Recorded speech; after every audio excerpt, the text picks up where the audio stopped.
안녕하세요. 희망 디자이너 이철입니다. 매달 월급이 제 날짜에 따박따박 통장에 들어오지만 그 통장에 들어온 돈이 마치 통장을 스쳐가듯이 금방 사라져서 많은 직장인들이 한숨을 쉬곤 합니다. 왜 그럴까요? 나도 모르는 어떤 사람이 통장의 비밀번호를 알아내서 그 돈을 빼나갈까요? 아마 그렇지 않을 겁니다. 모든 문제는 내 자신에게 있습니다. 오늘 내 자신에 있는 문제를 파악해서 오늘이 아닌 내일 더 잘 살기 위한 그 행복하고 유익한 시간이 되시기 바랍니다. 한국인들의 가장 큰 고민거리로 꼽히는 결혼 자금, 자녀 교육 비용, 노후 생활비. 당신은 얼마나 준비하고 있는가? 금융 공부를 통한 자산 관리로 희망과 행복에 든든한 지지대를 만들어야 한다고 말하는 재무설계사 이천. 그가 들려주는 낭비를 부르는 소비 심리와 효과적으로 돈 모으는 비법. 이천의 왜 내 월급은 통장을 스쳐가는 걸까?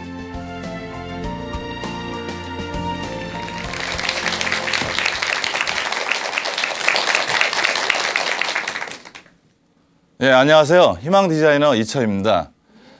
네.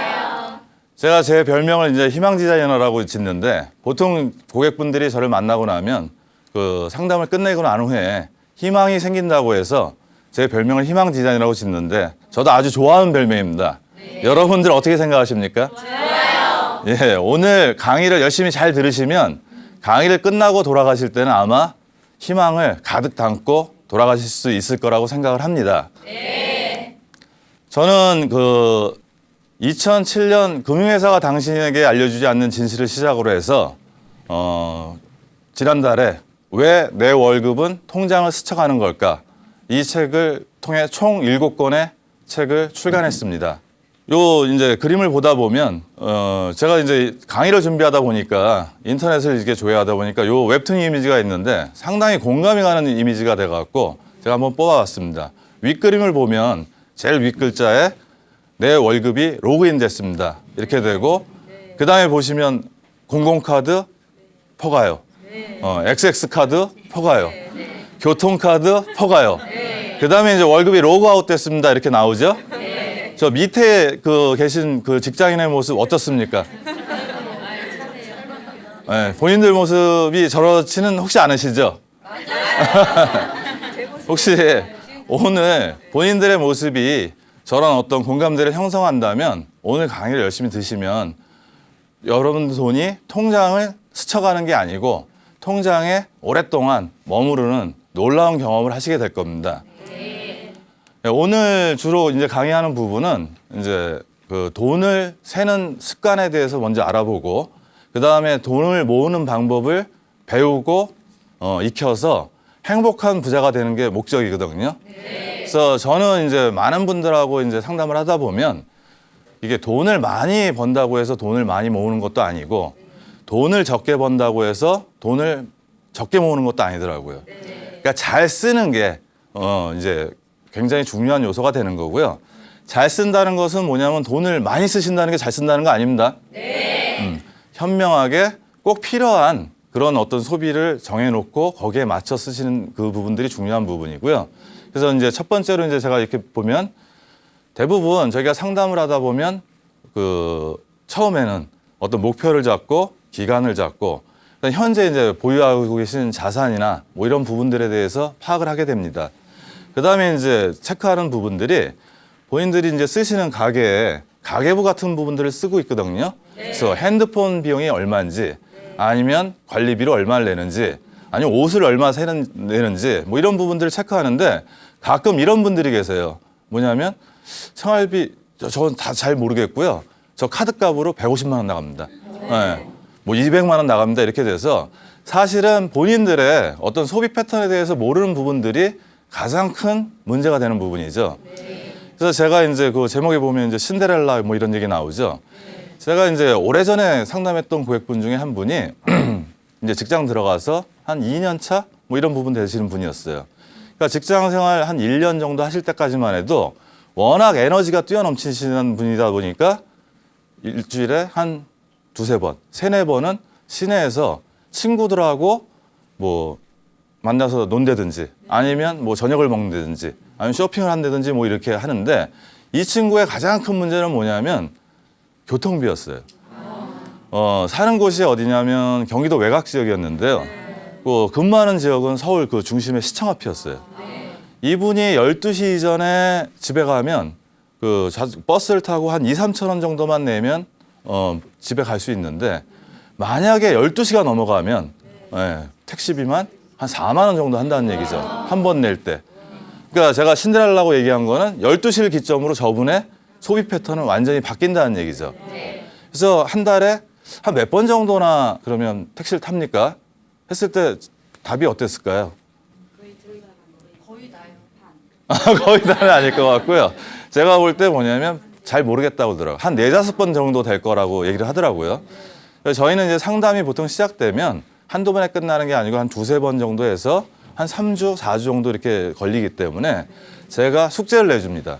뭐냐면 지금부터 쓰시는 부분들을 뭐 가계부 쓰시면 제일 좋은 부분이지만 그렇지 않으면 수첩에 메모라도 하시면 여러분들한테 굉장히 좋은 도움이 되니까 한번 해보시라. 그래서 나중에 이분이 이제 숙제를 다 완료해갖고 오셨는데 확인해 보니까 자기도 깜짝 놀라더라고요. 10번을 타고 40만 원을 택시비로 내고 있고요. 월급이 한 200만 원 정도 되는데 월급의 5분의 1을 12시 이후가 넘어가면 택시비로 이렇게 간다는 얘기죠. 근데 아마 저 친구한테 하루아침에 당신 택시 한 번도 타지 마세요. 이렇게 하면 택시 안 탈까요? 우리가 뭐냐면 목표도 달성 가능한 목표를 저희가 제시를 해야지 본인들도 이제 할 수 있는 부분이니까 제가 한 4번만 타자고 얘기를 했습니다. 그래서 결국은 뭐냐면 처음에는 뭐 그 정도 가다가 나중 가니까 좋은 습관이 든다는 얘기죠. 그러다 보니까 점점 줄어들어 갖고 이렇게 그 소비 습관들이 굉장히 좋아지는 어떤 그런 현상이 있었는데요. 우리가 그 심리학과에서 보면 단내리기 효과라는 게 있습니다. 이 부분은 뭐냐면 초기값이 어떤 값을 추정할 때 초기값이 굉장히 큰 영향을 미치는 어떤 심리 효과인데요. 한번 찬찬히 읽어보시면 처음에 정한 가격이 굉장히 우리 의사 결정에 큰 역할을 한다는 것을 알 수 있습니다. 그래서 저희 이제 보면 여기 계신 분들 중에 월급을 뭐 예를 들어 어떤 분은 300만 원 똑같이 받는데 어떤 분은 한 달에 100만 원을 쓰시고 어떤 분은 한 달에 200만 원 쓰신다고 한번 가정을 해본다면 그 두 분이 그 다음 달에 월 150만 원의 지출을 하셨다고 하면 100만 원을 쓰셨던 분은 150만 원을 쓰시면 어떻게 될 것 같습니까? 마음 상태가? 풍족하졌을 때는. 근데 이제 중요한 건 뭐냐면 굉장히 경계심이 좀 들었을 거예요. 이달에 굉장히 많이 썼네? 이렇게 가는 부분이고요. 200만 원을 쓰셨던 분이 150만 원을 쓰면 반대로 굉장히 절약한 것 같은 느낌이 들지만 사실은 300만 원 부신 분들이 150만 원 이상을 쓴다는 거는 적지 않은 소비 이런 부분이 된단 말이에요. 그래서 맨 처음에 뭐냐면 지출에 눈높이는 좀 낮추고 그러니까 뭐냐면 가능하면 소비 지출을 처음에 적게 하는 습관을 들이면 나중에 조금 많이 하면 긴장해서 바꿀 수 있는 어떤 그런 좋은 습관을 기르게 되고요. 저축도 또 마찬가지라는 얘기죠. 저희가 100만 원을 저축하던 사람이나 200만 원 저축하는 사람이 있는데 갑자기 150만 원을 둘이 똑같이 저축을 한다고 가정을 하면 100만 원을 저축하던 사람은 150만 원을 저축했으니까 많이 했다는 생각이 드니까 좀 방심할 거 아닙니까? 하지만 거꾸로 200만 원을 저축하시던 분은 150만 원을 저축하니까 적게 하는구나 긴장해서 그다음에 저축액이 는다는 얘기죠. 그래서 항상 중요한 건 뭐냐면 본인의 소비 패턴을 정확하게 인지를 하셔야 되고요. 그다음에 중요한 건 초기에 굉장히 타이트하게 계획을 세워놓으시면 그런 습관이 계속 지속적으로 가면서 좋은 습관으로 아마 자리를 잡으실 겁니다. 그다음에 이제 보면 뭐 식당에 가면 보통 저희가 부대찌개 먹으면 어떤 게 생각이 나죠? 네, 라면사리 생각나시죠? 제가 옛날에 이제 강남에서 근무를 할 때가 있는데 그 국수정보라는 식당이 있었습니다. 그 식당에 가면 항상 뭐냐면 종업원 분이 만두사리 추가할까요? 하고 이렇게 물어보더라고요. 그러면 제가 만두를 그렇게 좋아하지도 않는데도 불구하고 만두를 추가하는 확률이 2번 중에 1번 정도는 됐던 것 같습니다. 네, 그래서 그렇게 하다 보니까 이렇게 제가 생각한 건 뭐냐면 주인 어른께서 종업원들한테 소비자 심리를 잘 알고 교육을 굉장히 잘 시켰다는 얘기죠. 좀 더 판매에 능한 주인 어르신은 이렇게 얘기할 것 같아요. 만두살이 추가해 드릴까요? 떡살이 추가해 드릴까요? 만약에 그런 질문 받으시면 어떠실 것 같습니까? 네, 둘 중에 하나는 선택하시겠죠? 그렇게 우리가 어떤 선택을 하냐에 따라서 소비가 느는 거를 저희가 디드로 효과라고 하는데, 중요한 거는 뭐냐면 하나의 물건을 갖게 되면 거기에 어울리는 어떤 그런 소비가 계속 이어지기 때문에 전반적인 소비 지출이 늘어나는 거, 이런 부분들을 저희가 디드로 효과라고 합니다. 그렇게 보면 이제 저희가 이제 직장에 여기 뭐 남자분들 그렇게 많지 않고 여성분들이 많으신데, 우리가 이제 백화점에 뭐 남편분들 뭐 백화점에 이제 양복 사러 갔을 때 뭐 양복 한 5, 60만 원, 70만 원 이런 부분 되지 않습니까? 근데 양복을 사고 나서 그 판매원이 옆에 있는 셔츠 7만 원짜리, 뭐 넥타이 3만 원짜리 어울린다면 그 돈의 가치는 어떻게 느껴지십니까? 네, 사는데 70만 원짜리 양복을 한 벌 샀는데 7만 원짜리 셔츠를 사는 거나 3만 원짜리 넥타이 사는 거는 그렇게 부담이 없을 거예요. 근데 거꾸로 예를 들어서 이마트, 동네 이마트나 롯데마트 같은 데 가서 와이셔츠 7만 원짜리를 남편 거를 고른다면 어떤 생각이 드시나요? 비싸죠? 그러니까 꼭 뭐냐면 뭘 사러 갔을 때는 반드시 살 것만 사시라는 거. 그래야지 소비 지출을 새는 거를 막을 수 있고요. 여기 여성분들 많으신데 백들 좋아하시죠? 뭐 여성들은 굉장히 백을 좋아하시는 것 같고요. 제가 볼 때 백을 샀는데 좋은 백을 샀어요. 백을 들었는데 지금 그냥 집에서 입던 옷을 입고 나가면 어울리시나요? 뭔가 백 말고 그 백에 맞는 다른 옷을 좀 사야 된다는 생각이 안 드시나요? 들죠? 그래서 또 옷을 사서 입었습니다. 그 다음에 보니까 신발이 구두가. 그래서 우리가 어울린이라는 어떤 그런 부분들도 조심해서 우리가 이제 뭐냐면 소비를 할 때 살 때는 살 것만 딱 사고, 그 다음에 뭔가 어울리는 이런 소비는 좀 지연해서 좀 자제를 하면 돈을 많이 아끼실 수 있을 것 같습니다. 그다음에 지금 보면 이제 소비의 유혹을 참을 줄 알아야 된다, 뭐 이렇게 말씀을 하는데, 뭐 그건 뭐 누누이 들었지만 저희가 잘 지켜지지 않는 거 아닙니까? 저희 그 몇 년 전에 굉장히 잘생긴 남자들 나오고, 그다음에 뭐 굉장히 부잣집 아들들이고 제주도 많고 그런 드라마 보신 적 있으시죠? 그 남자 주인공을 그때 그 F4라고 얘기하더라고요. 그 혹시 드라마 이런 기억 나시나요? 저는 이제 강의하거나 상담할 때 여성분들한테 꼭 물어보는 질문이 있습니다. 여성분들한테 지름신 F4가 뭐가 있을까요? 옷, 가방, 신발. 이게 아니면 이제 보통 옷, 화장품, 백, 이런 부분들이 되는 거죠. 그래서 요 네 가지를 절제를 하면 굉장히 소비 지출을 아낄 수 있는 그런 부분이 되는 거고요. 저는 사실은 요 부분들이 이 마시멜로 효과라는 어떤 심리 실험에 많은 영향을 받습니다. 요 실험이 뭐냐면 4살짜리 아이들한테 그 달콤한 사탕을 주고 이 사탕을 견딜 수 있는지 참을 수 있는지 그 상태를 본 다음에 얘들이 나중에 성인이 돼서 어떻게 자랐는지 추적 관찰하는 실험이거든요. 근데 그때 마시멜로 그 유혹을 잘 참았던 친구들은 사회에 적응을 잘해서 잘 살았지만, 그때 그 달콤한 사탕의 유혹에 넘어갔던 아이들은 커서 비만이라든지 약물 중독이라든지 뭐 이런 부분에서 사회 부정적인 문제를 이렇게 표출하는 그런 부분들이 많았거든요. 따라서 뭐냐면 소비에 대해서 유혹을 잘 참을 줄 알아야지 저희가 돈을 지킬 수 있습니다. 금융주식에 대해서 아주 자신 있으신 분, 본인이 돈맹이 아니라고 생각하시는 분, 금융맹, 돈맹 이런 얘기 못 들어보셨나요? 맹하면 어떨 것 같습니까? 잘 모를 것 같죠? 제가 이제 신혼부부들 상담도 많이 했는데, 저희가 이제 상담을 하면 보통 아까도 말씀드렸죠, 한 3번 정도 이렇게 하는데 상담 때마다 다 고개를 끄덕끄덕 하면서 다 옳다고 하고, 마지막에 이제 저희가 금융상품을 추천해서 금융상품을 가입을 하세요. 근데 제가 아무리 봐도 이 친구들이 잘 모를 것 같더라고요. 가입한 상품을. 가입한 상품을 몰라서 마지막으로 제가 단도직입적으로 물어봤어요. 혹시 오늘 가입하신 상품을 잘 아시냐? 물어봤더니 잠시 머뭇거리더니 저한테 이렇게 말씀하시더라고요. 대표님만 믿습니다. 사실은 굉장히 저한테는 불편한 믿어줘서 감사한데 나중에 이제 문제가 생겨버리면 문제가 돼요. 그러니까 우리가 실행하고 이제 포트폴리오 짤 때는 뭐냐면 적금, 예금 이런 것만 있다면 크게 문제가 안 되는데, 펀드 같은 투자형 상품이 있단 말이에요. 그런 투자형 상품 같은 경우는 뭐냐면 나중에 손실이 날 수도 있는데, 내가 상품을 이렇게 설명 들고 이해할 때 그 손실에 대해서 이해를 못하지 않으면 나중에 잠도 못 자고 나중에 저를 원망할 수도 있단 말이에요. 그래서 사실은 제가 대표님만 믿습니다 이 말을 굉장히 그렇게 썩 좋아하지 않고요. 다음 뭐냐면 가입할 때 상담 받을 때 깐깐하게 질문하고 이해가지 않으면 안 하시는 분들이 저는 나중에 가서 크게 문제가 없고 더 좋더라고요. 그래서 이런 것들은 뭐냐면 저희가 아까 제가 금융맹, 돈맹 얘기하지만 근접성의 효과라는 부분이 있거든요. 그러니까 많이 보고 많이 접근할수록 우리가 많이 알 수 있는 거예요. 재테크 어렵지 않으신가요? 물론 이 중에서는 굉장히 잘하신 분들도 있을 거예요. 아주 공부하면서 즐거운 분들도 있는데 제가 경험한 바로는 대부분의 사람들이 금융 지식에 대해서 굉장히 낮다는 얘기죠.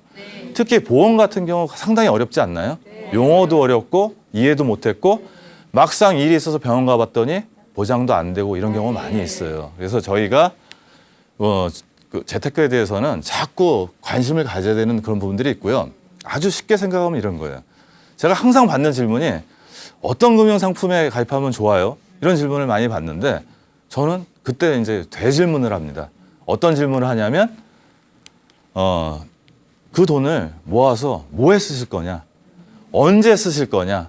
거기에 따라 금융상품은 정해진다는 얘기죠. 금융상품은 단지 수단이지 목적이 아니에요. 저에게는 적립식 펀드가 굉장히 좋은 상품이 될 수 있지만 여기 계신 분들한테는 적금이 더 유용한 상품이 될 수 있는 거고요. 거꾸로 저한테 적금이 더 유용한 상품이 될 수 있지만 여기 방청객 여러분들한테는 적립식 펀드가 더 좋은 상품이 될 수 있거든요. 그래서 먼저 기억해야 될 건 뭐냐면 내가 저축이나 투자를 할 때는 먼저 내가 돈을 모으는 목적과 기간을 명확히 하셔야 된다는 거. 그다음에 이제 제가 말씀드렸듯이 금융상품은 목적이 아니고 단지 수단이에요. 그러니까 내 목적에 맞는 궁합이 맞는 금융상품을 그냥 단지 선택하시면 되시거든요. 근데 자꾸 어떤 생각 드시나요?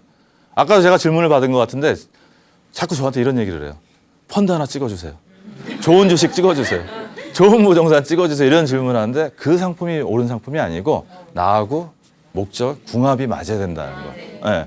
그냥 잘 모르는 금융상품은 절대 먼저 가입하시면 안 돼요. 나중에 땅을 치고 후회하세요.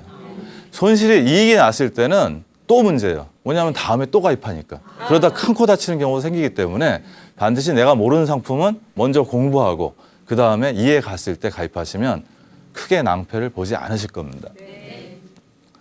그다음에 여기 뭐 사업에 앞으로 창업하실 계획이 있으신 분 계신가요? 여기 계신가요? 네. 저는 이제 사람들을 많이 만나요. 상담도 많이 하고 여러 사례가 있는데 그 창업을 하시려고 이제 상담을 했던 사례가 있어요. 혹시 보통 호프집에 점심 때 전전대 이렇게 되고 한 2시간 정도 한식 뷔페 파는데 한번 가보신 적 있나요? 네. 그게 이제 호프집에 전세를 내갖고 점심시간만 한 2시간 동안 이제 장사를 하면서 이제 하는 프랜차이즈거든요. 근데 이제 그 부분이 2시간 동안 제가 이렇게 하는데 이분이 저한테 상담을 맨 처음에 받았을 때 뭐냐면 이미 계약금하고 그다음에 컨설팅 수수료라고 이런 부분들을 내시고 오신 상황이에요. 그래서 이분하고 상담하다 보니까 이분의 재정 상황이나 제가 여러 가지 상황, 이렇게 준비 상황 이런 부분 보고 계약서를 검토하니까 이분은 이 사업을 안 하시는 게 맞아요. 왜냐하면 지금 이미 1,000만 원 이상 들어간 상태지만 그 돈을 차라리 포기하고 이 사업을 안 하시는 게 맞아서 제가 극구 만류했는데 여태까지 들어갔던 어떤 그런 돈들이 굉장히 아까우니까 우리 이익 보는 것보다 손실 볼 때 더 아픔이 크지 않나요? 네. 그거 1,000만 원이 아까워서 사업을 하셨다가 결국은 뭐냐면 신용불량 되셨고 결국은 폐업을 하셨고 마지막에 가서는 결국은 그 장사 그만두시고 친척 하시는 분의 회사에 들어가셔서 현재까지 빚을 갚는다는 얘기죠. 그래서 우리는 누구나 손실 보는 거를 굉장히 싫어하기 때문에 이런 심리도 항상 저희가 주의를 하셔야 될 것 같고요. 창업을 하실 때는 뭐냐면 일단 계약서 찍기 전에 꼼꼼히 따져보셔야 돼요. 최소한 사업 계획서부터 작성하고 본인이 필요한 자금이 얼마 정도 되는지 그런 부분들을 체크가 안 된 상황에서 무작정 될 거라고 생각하고 창업에만 포인트를 맞추셔갖고 이제 하신단 말이에요. 근데 가게가 처음부터 열어놓고 잘 되면 누구나 다 잘하지 않겠습니까? 5년 이내 음식점 장사에서 망하는 확률이 몇 프로 정도 될 것 같습니까? 네, 8, 90% 되죠. 준비를 잘하고 우리가 창업을 해도 망하는 게 음식점 장사인데 준비도 안 된 상황에서 저희가 장사를 했으면 그 이전에 5년까지 가기 전에 1, 2년 안에 망할 확률도 굉장히 높다는 얘기죠. 따라서 뭐냐면 내가 필요한 자금 뭐 이런 부분들을 꼼꼼히 따져보셔야 되고요. 그다음에 시장조사 같은 경우도 뭐냐면 해보셔야 된다는 얘기죠. 제가 그분한테 뭐냐면 거기 손님이 도대체 몇 명이 나오냐. 그 좌석수가 한 100명 정도 되는 좌석이라고 그러더라고요. 그러면 제가 볼 때 2시간 정도 하면 점심시간에 한 몇 번 돌까요? 한 2번 정도 돌면 많이 돌죠. 그러면 우리가 3명이 가고 2명이 갈 때 하는데 100석에 100명이 다 차는 거 아니지 않습니까? 200명이 나와야지 제가 이익을 보기 시작하는데 200명이 나올 수 있는 구조가 아니기 때문에 가서 제가 한번 확인해 보라는데 결국 안 하시고 남들이 그 프랜차이즈 직원이 굉장히 좋더라 하는 얘기만 들으시고 했다가 굉장히 낭패를 많이 보셨어요. 그래서 그런 부분들에서 우리가 조심해야 할 부분이 있는 거고요. 우리가 보통 이런 얘기 많이 듣지 않습니까? 몸모의 몇 프로는 적절하다. 뭐 보험 같은 경우 이런 얘기를 해요. 당신의 보장성 보험은 수입의 8%가 적당하다. 이런 얘기 많이 들으시지 않나요? 저희가 그 정보를 제시하는 방법에 따라서 의미가 많이 틀려지는데 아까 단내리기 효과도 마찬가지예요. 초기에 만약에 값을 부른 거에 따라서 많이 달라진단 말이에요. 그렇죠? 그러면 수입을 제가 이제 상담했던 분이 맞벌이 수입이 한 400만 원 정도 됐어요. 그럼 8%를 보장성 보험으로 가입한다면 한 얼마 정도의 보험료를 내야 될까요? 한 32만 원 정도 내야 되죠. 그래서 가입을 했어요. 8%가 옳다고 해서. 왜? 판매사가 수입의 8%는 보장성 보험으로 가입해야 된다니까. 근데 얼마 안 있다가 애를 가졌단 말이에요. 그래서 태아보험을 가입하다 보니까 뭐 한 4, 5만 원 들었어요. 그러면 이미 8%가 넘기 시작한 거예요. 근데 애를 낳는데 이제 친정부모님이나 시부모님이나 다 지방에 계셔갖고 제가 볼 때 이제 중소기업에 다녔는데 애를 키워줄 사람이 없는 거예요. 그 보육비 감안하다 보니까 직장을 그만두는 게 더 옳았는데 그래서 그만둬서 그 신랑 그때 수입이 얼마였냐면 한 280만 원 정도 됐거든요. 그러면 이미 그 보험료, 지금 가입한 보험료는 14%가 넘어가는 겁니다. 뭔가 좀 이상하지 않나요? 네. 그래서 우리가 어떤 프레임의 덫에 걸리면 이런 부분이고 보험은 제가 아까도 말씀드렸듯이 굉장히 어려운 상품이라고 말씀드렸지 않습니까? 보험의 수입의 몇 프로를 보험에 가입하라는 룰은 없어요. 누가 만들었을까요? 판매하시는 분들이. 왜냐하면 8%라고 얘기하면 거기에 근접해서 우리가 생각하게 되지 않습니까? 아까 그 프레이밍 효과에 의해서. 그러다 보니까 판매하기 쉽게 이렇게 하는 부분이 있고요. 그 다음에 중요한 부분은 뭐냐면 꼭 필요한 항목만 가입하시라는 얘기죠. 혹시 미혼 여성이 어떻게 보면 사망보장이 필요한가요? 아니요. 사망보장이라는 건 어떤 의미죠? 그렇죠. 경제적 가장이 사망했을 때 남은 가족이 맨 처음엔 굉장히 슬프단 말이에요. 그렇죠? 근데 만약에 경제적으로 쪼들리면 이사를 가야 되는지 이렇게 되면 경제적 고통이 오니까 경제적 가장이 사망하더라도 남은 가족들이 사망보장 금액 갖고 그 삶을 영위할 수 있도록 사망보장이 필요하면 누구한테 가입해야 되나요? 경제적 가장한테 가입해야 돼요. 근데 사망보장 보험료가 가장 비싸거든요. 근데 뭣도 모르고 얼마 보장받는지도 모르고 무조건 뭐 CI 보험, 종신보험 이런 식으로 해서 뭐 20만 원, 30만 원 이렇게 분단 말이에요. 그렇죠? 그래서 제가 여태까지 상담한 가족 중에서는 가장 보험으로 돈을 낭비하신 분들이 제일 많으세요. 보험보다 저축보다 보험을 더 많이 하시면 좀 뭔가 좀 이상하지 않은가요? 보장보다 그러니까 60세 이전에 10명 중에 1명이나 사망하거나 암이나 큰 병에 걸릴 확률이 높고 나머지 9명은 이상이 없거든요. 그 1명에 걸릴까 봐 보험이 필요한데 저축보다 보험을 많이 한다는 거는 뭔가 많이 문제가 있다고 저는 생각을 해요. 그다음에 뭐냐면 저희가 보통 보험료 한 20만 원 하면 보통 몇 년 정도 내시죠? 20년 정도 내죠? 20만 원씩 20년을 내면 원금만 4,800만 원입니다. 여러분들이 지인이나 친구 도와주려고 4,800만 원짜리 물건을 아무런 알아보지도 않고 즉시 가입하시는 경우 있나요? 사시는 경우 있나요? 아니요. 20만 원짜리 친구 위해서 가입하시면 20년 동안 원금만 4,800만 원 내셔야 돼요. 저 돈이면 가입하신 사망보장이나 무슨 암보장이나 이런 부분 충분히 보장하는 부분이거든요. 따라서 보험은 장기 상품이기 때문에 상당히 가입하실 때 신중을 하셔야 되고요. 만약에 중도 예약을 하시면 보험만큼 큰 손해를 보시는 게 없으세요. 마지막으로 이제 보면 절판 마케팅이라는 게 있어요. 오늘 지나가면 내일은 없어. 그런 마음 들 때 어떻게 생각 드시나요? 예, 우리가 희소한 거 같은 경우는 굉장히 다이아몬드 같은 건 굉장히 우리가 비싸게 여기지 않습니까? 근데 금융상품도 마찬가지로 희소성을 원칙으로 해서 절판 마케팅을 굉장히 열심히 한다는 얘기죠. 제가 혹시 ELS 상품에 대해서 들어보신 적 있나요? 네, 제 고객분 중에 ELS 상품은 뭐냐면 정해진 기간에 정해진 조건을 맞추면 은행 예금 이자보다 높은 수익을 올릴 수 있는 게 ELS 상품입니다. 그래서 제가 아시는 고객분이 증권회사를 찾아갔는데 그 증권회사 직원분이 오늘 아니면 내일부터는 이 상품 안 나오니까 오늘 이거 가입하세요. 그러니까 내일부터 안 나오는 건 어떻게 보면 맞기도 하고 어떻게 보면 맞지 않는 상품이기도 하기 때문에 그 자리에서 가입을 했어요. 근데 사실은 뭐냐면 중요한 거는 그 ELS 상품은 매주 나오는 상품이에요. 그러니까 매주 나오고 매주 비슷한 유형이 나오고요. 증권사마다 3, 4개 아니면 7, 8개씩 매주 상품이 나오는 상품이고 단지 호수는 틀려요. 어떻게 나오냐? 10호, 11호, 12호, 13호가 이번 주에 나왔다면 14, 15, 16, 17이 나오니까 이번 주에 판 10호는 다음 주에 팔지는 않겠죠. 결국 뭐냐면 3년 후에 조기 상환이 안 되셔갖고 35% 정도 큰 손실 보셨어요. 그러니까 우리가 절판 마케팅, 오늘이 아니면 가입하지 못한다 이런 거에 당하시면 소중한 돈을 또 날리신다는 얘기죠. 그러면 여태까지 저희가 이렇게 보시면 이렇게 볼 때 이런 부분들은 뭐냐면 오늘 당장 목돈이 있을 때 투자를 굉장히 서두르시기 때문에 그런 일이 벌어지는 거거든요. 투자 서두르실 필요 있나요? 아까도 말씀드렸지만 차근차근 알아보신 다음에 신중하게 특히 목돈의 경우는 굉장히 조심하셔야 된다는 얘기죠. 저희가 이제 돈 세는 습관에 대해서 말씀드렸고 돈 모으는 방법은 굉장히 쉬워요. 지금 여태까지 우리가 얘기했던 부분이 어떤 지식이 있으면 되나요?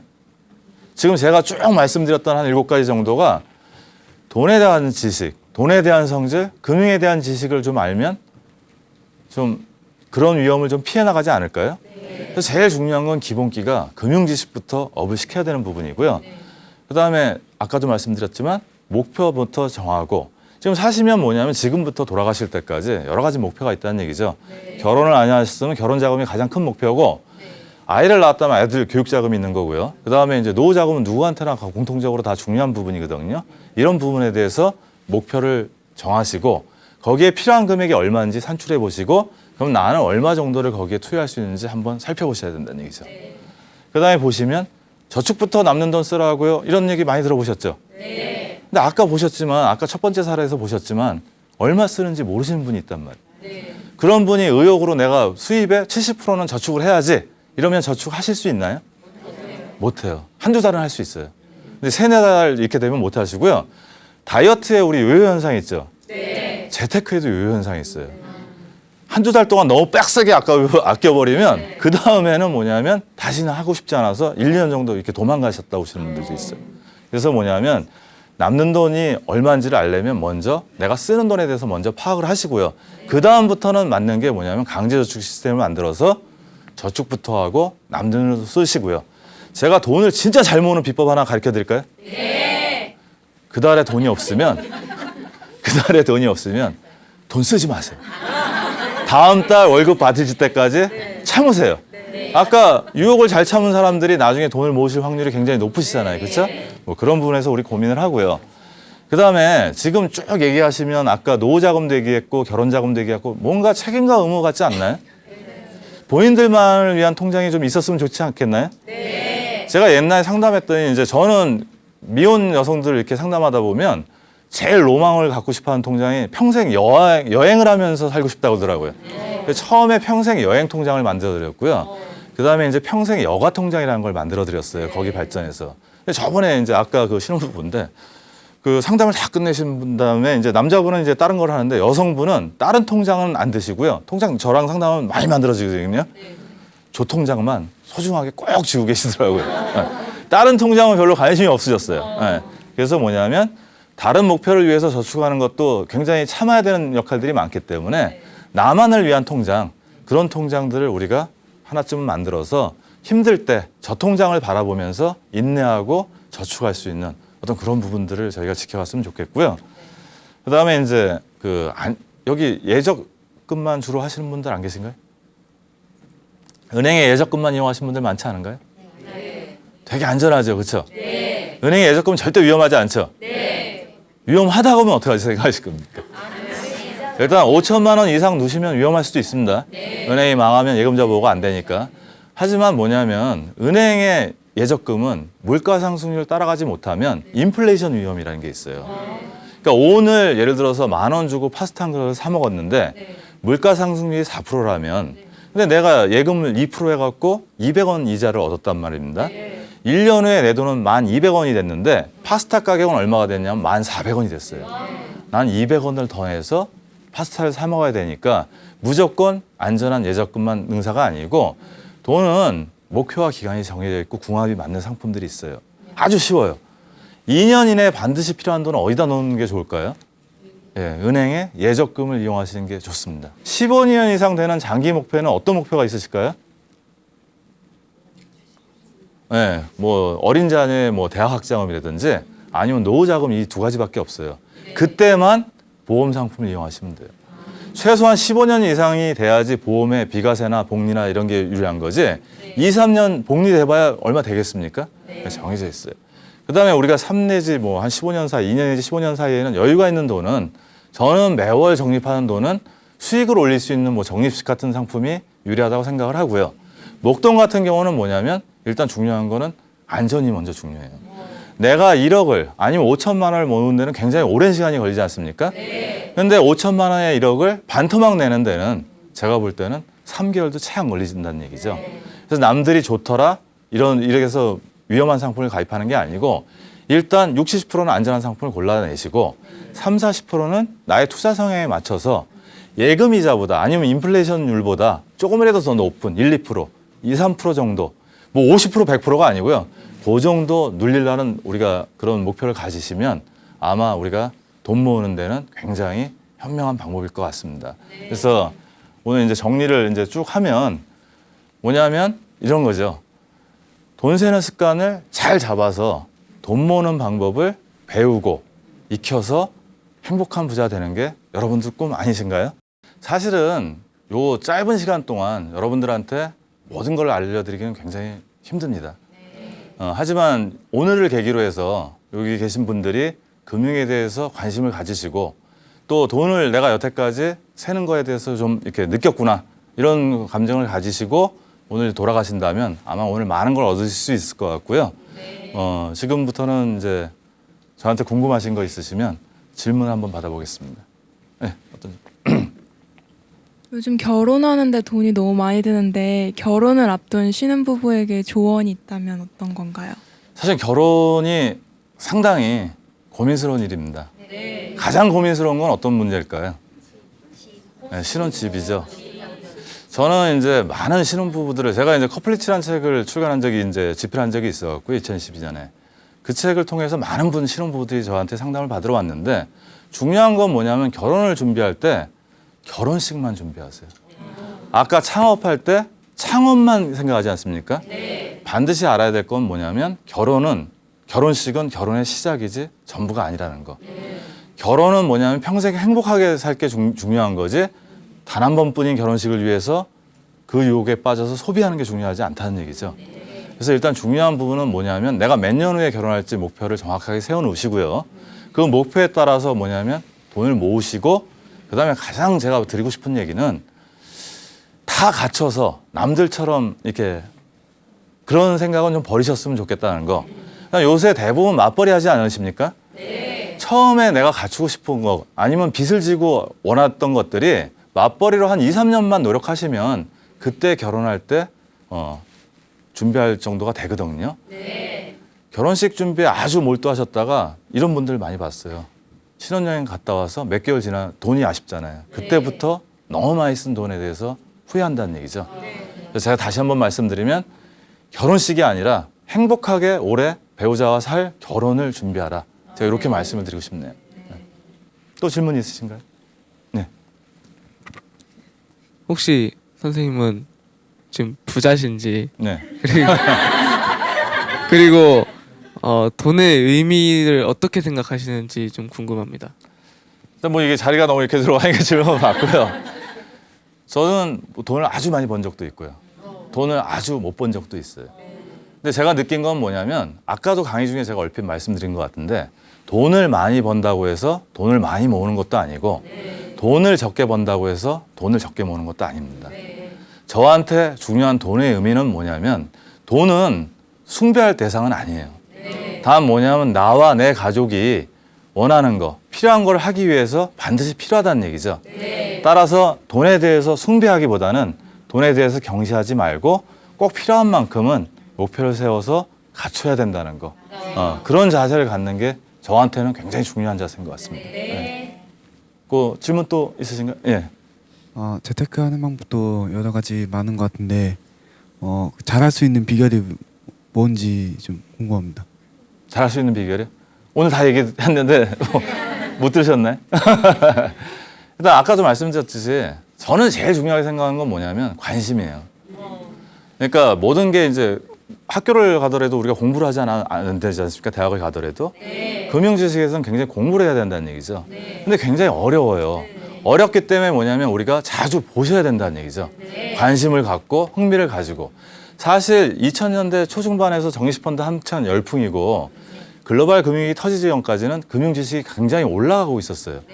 근데 그 시기가 지난 다음부터 뭐냐면 펀드 때문에 잠 못 이뤄보신 분들 여기 계실 거예요, 분명히. 제가 앉아 계신 분들 연령대를 보니까 2008년 9월 글로벌 금융위기 때 펀드 반토막 나서 굉장히 고민을 했고 그러다 보니까 점점 자꾸 돈을 잃는 것 같으니까 관심이 없어져 버리죠. 게다가 뭐냐면 요새 전세 사시는 분들은 한 2년마다 전세값 뭐 왕창왕창 올려달라고 그러죠. 고용이 안정돼 있지 않죠. 언제 이렇게 될지 모르는 상황이 하니까 자꾸 이제 돈에 대해서 관심이 적어지고 불리는 방법에 대해서 적어지시고 힐링이나 위안 받으시려고 그러죠. 네. 근데 우리가 버는 돈은 정해져 있어요. 보통 우리는 과거에 경험하지 못한 20-30년 벌어서 40-50년을 소득 없는 시대를 살아야 돼요. 근데 여러분이 버시는 돈은 뭐냐면 정해져 있다는 얘기죠. 20-30년 정도. 그럼 어떻게 해야겠어요? 똑같은 돈을 받는다면 효과적으로 불린 사람하고 그렇지 않으신 분하고는 나중에 부족 정도가 틀려질 거예요. 그래서 중요한 건 뭐냐면 금융 지식에 대해서 굉장히 관심을 가지시고 하다못해 돈맹, 금융맹 이런 얘기는 좀 안 듣고 사셨으면 좋겠어요. 그래서 제가 오늘 준비한 게 하나 있습니다. 그래서 제 책에 부르기도 한데요. 아까 제가 재무설계, 제가 재무상담 이런 얘기 많이 했지 않습니까? 보시면 이제 나의 재무설계 노트라고 그래갖고 워크북 형식으로 돼 있어요. 그래서 요거 나눠드리고 제가 간단하게 이용법을 설명해드리겠습니다. 네. 이게 옆으로. 네. 요게 이제 제가 이제 오늘 방청객 여러분들 드리려고 특별히 준비한 선물이고요. 제가 최근에 이제 예, 10월 말에 이제 최근작으로 이제 왜 내 월급은 통장을 스쳐가는 걸까? 그 책의 그 초판본에만 나온 인쇄본이에요. 제가 출판사에서 얘기해갖고 일부러 여러분들 챙겨드리려고 이제 갖고 왔고요. 왜냐하면 이제 오늘 강의 내용 갖고는 많이 부족할 것 같아서 제가 아까 재무설계, 재무상담 이런 얘기 많이 했지 않습니까? 그럼 아까 목적과 기간을 정하고 거기에 맞는 금융상품을 정해야 된다고 제가 말씀을 드렸어요. 그래서 그러면 나의 여기 넘겨보시면 당신과 나의 가족의 꿈은 무엇인지 뭐 이런 부분도 한번 곰곰이 생각해 보시고 아마 이 질문 제가 이제 상담하면서 이 질문 답하면서 아마 많은 생각이 드실 거예요. 꼭 한번 적어보시고요.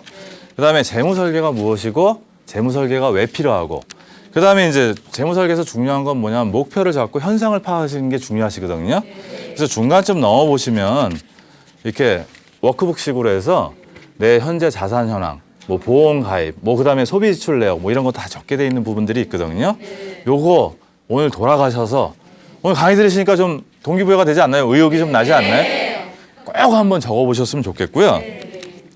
그다음에 여기서 보면 금융 지식이라는 게 뭐냐면 저희가 공부한다고 그래서 학교 때 모두가 공부 잘해서 서울대 간 거 아니지 않습니까?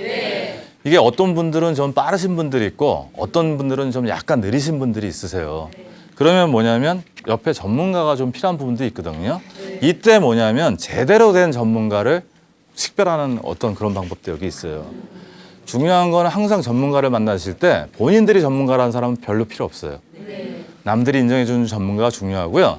중요한 건 뭐냐면 자기들을 위해서 고객들을 희생하는 전문가가 아니고 고객들의 이익을 먼저 생각하고 나의 이익을 전문가도 이익이 있어야지 뭐 계속 일을 할 거 아닙니까? 뭐 이런 부분들에서 이렇게 생각할 수 있는 그런 전문가들을 만드시는 것까지 해서 이 책이 50페이지 되지만 큰 책은 아니지만 소책자 하나로 해서 책 한 권 읽는 기분은 가볍게 읽는 기분 드실 겁니다. 오늘 이제 여러 가지 얘기했고 제가 마지막으로 한번 더 강조를 한다면 돈 세는 습관 자기도 모르게 세죠. 네. 카드 여러분들 쓰시죠? 네. 매월 카드 명세서 받으실 때 내가 쓴 돈보다 적게 나오신 분 있으신가요?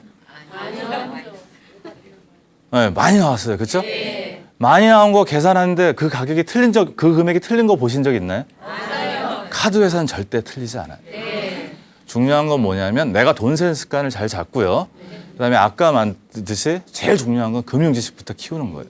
그다음에 금융 상품을 선택하고 이런 때 기준을 세우셔 갖고 올바르게 선택을 하시고요. 그다음에 실행을. 아무리 좋은 것도 공부만 해서는 이게 안 돼요. 적금도 가입해 보시고 펀드도 가입해 보시고 뭐를 하시면 금융 지식은 자연히 쑥쑥 늘어나요. 재테크책 10권, 20권 아무리 읽어도 은행 한번 안 가보시고 펀드 상품 한번 가입 안 해보시면 이해가 안 갔어요. 오늘 좋은 시간 가지셨으니까 오늘 이후에 금융 지식 공부 많이 하셔서 행복한 부자 되시길 바라겠습니다. 네, 감사합니다.